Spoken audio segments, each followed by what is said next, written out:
Start para. देश की आर्थिक अवस्था का जो विवरण वित्त मंत्री जी ने हमारे सामने प्रस्तुत किया है वह संतोषजनक है। हम देश की आर्थिक अवस्था को मजबूत बनाने की दिशा में अग्रसर हो रहे हैं। विभिन्न क्षेत्रों में उत्पादन बढ़ रहा है, जिससे आशा की एक झलक दिखाई पड़ रही है। तीसरी पंचवर्षीय योजना के दौरान हम एक बहुत बड़ी धनराशि खर्च करने जा रहे हैं। यह भी एक आशाप्रद बात है। लेकिन अध्यक्ष महोदय, पिछले साल भी मैंने वित्त मंत्री जी का ध्यान इस तरफ खींचा था और आज फिर खींचता हूँ कि देश की वर्तमान आर्थिक अवस्था का चित्रण हमारे सामने रखने के साथ ही साथ उन्हें यह भी बतलाना चाहिए था कि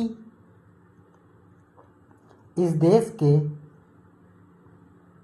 अंदर उत्पादन में जो वृद्धि हुई है वह समाज के किस अंग में, किस रूप में उपयोग में लाई गई है।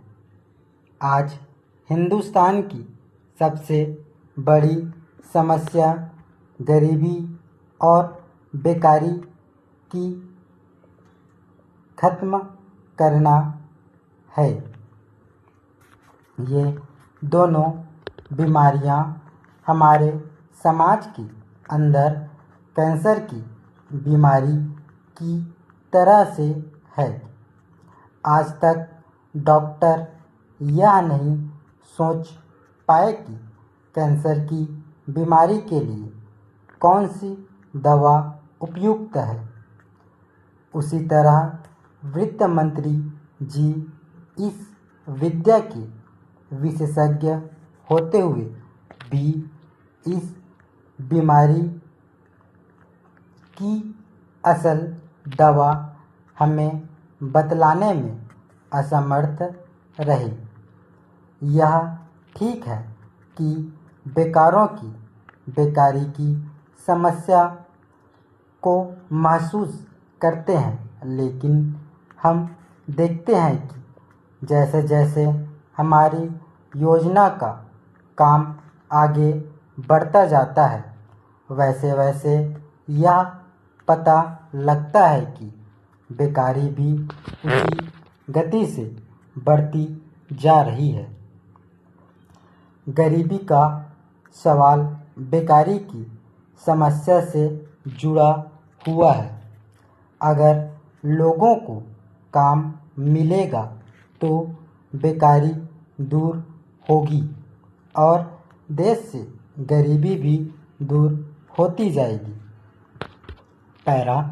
मेरे मित्र ने यहाँ अपने विचार प्रकट करते हुए अभी कहा कि देश की उन्नति के लिए नागरिकों को त्याग करना चाहिए। मैं इस बात को बहुत अच्छी तरह से महसूस करता हूँ और हमारे देश की जनता भी इसको अच्छी तरह से जानती है कि बिना कष्ट उठाए पूंजी जमा नहीं हो सकती और बिना पूंजी के विकास नहीं हो सकता। परंतु सिर्फ इस सदन में खड़े होकर कह देने से पूंजी नहीं बढ़ सकती। जनता हर तरह से सहयोग करने को तैयार है, परंतु उसे रास्ता आपको दिखलाना चाहिए। आपको स्वयं कुछ त्याग करके जनता के सामने जाना चाहिए। तब आप विश्वास रखिए, जनता हर तरह से आपकी मदद करने को तैयार रहेगी। स्टॉप।